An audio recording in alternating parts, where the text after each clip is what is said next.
Hello YouTubers, Alaska Prepper here. Ladies and gentlemen, another solar generator review. Today I am reviewing the Rockpals Freeman 600. In the past I have reviewed the Rockpals 500 and the Rockpals 1300. And as you can see, the 600 looks nothing like its predecessors. The Freeman 600, ladies and gentlemen, comes equipped with a LiFePO, which is, in my opinion, the best battery in the industry, 614 watt-hour battery.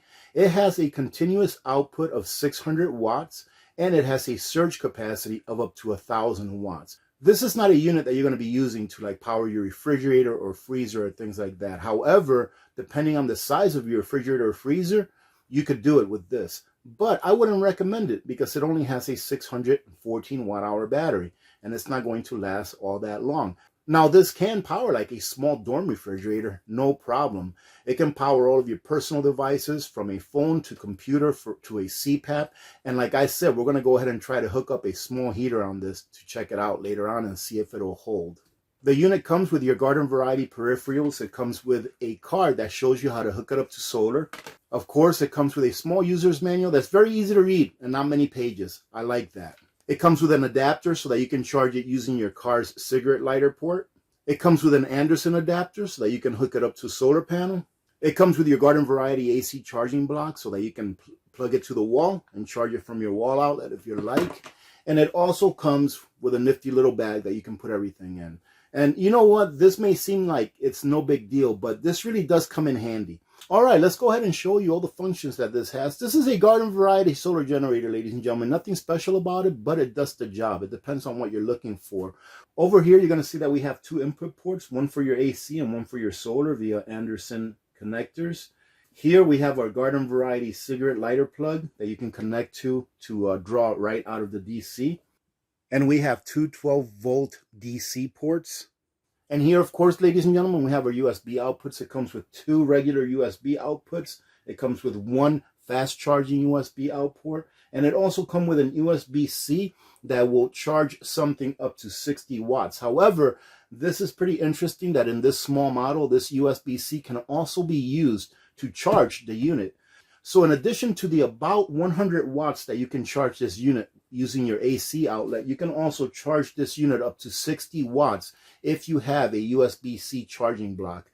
To charge this unit off of your wall using the charging block, you're going to get about 100 watts, all right? So 90-something watts, and that, which means that it's going to take you about 6.5 hours to charge this. But if you go ahead and add this as an input also, which will take up to 60 watts, is going to go ahead and draw down your charging time a little bit less, right? Because you're going to have 150 watts approximately going in to a 614 watt-hour battery. So now it's only going to take you about 4 hours or so instead of about 5.5 hours. It may not be that big of a difference, but it is an option and you can do that. Now, the solar input, if you're using solar panels, will take up to 120 watts. So you're looking, if you're using solar panels, it's going to take you at least 5 hours and 15 minutes to charge this up, and maximum solar input being 120 watts.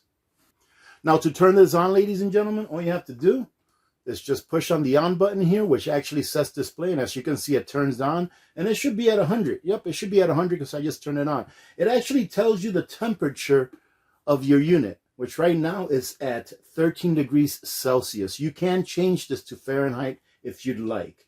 And of course, just like any other of these output ports, you can just go ahead and turn them on by pressing them. And you should see it pop up here. See? So now we know that this is on because there's a small green light here, but also we can see that there is the output power on the LCD screen. Same thing with your USB ports. You see it's on. And the same thing with your AC, which is not in the front. Your AC plugs are not in the front. They're in the back. But the same thing here. You just go ahead and push. And you can see when the AC turns on, because this little icon comes on right here. Both sides of this machine is just your fan input or your exhaust whenever it gets a little bit warm and the fans turn on. But here the AC is in the back. I'm not sure how well you can see that because it blends in really well. But it has 3 AC outlets. And what we're going to do is we're going to go ahead and put this little heater on there to see how it functions with this little heater drawing wattage out of the unit. And as you can see, ladies and gentlemen, the heater is upside down, but if I try to put it right side up, it's not going to fit because of my table here. But it is producing heat. Let's go ahead and take a look at how much wattage is using. And it's using 350 watts. So that's a pretty small heater, not using too many wattages, but it is drawing wattage at a constant rate. All right, so we could see that the small heater there would run at a constant 350, 370 watts, which is good. It's what it's supposed to do. But I've got my bunker heater here, which can go up to 1300 watts. Let's see if we can trip it, or let's see if we can maintain around 600, a little bit over 600 watts continuous. I have a feeling it's going to trip pretty quick, but you can see there it's at 689. There you go, it tripped. So about 5-10 seconds above 600 watts, it's going to trip, but that's okay because this is only rated to output 600 watts continuous.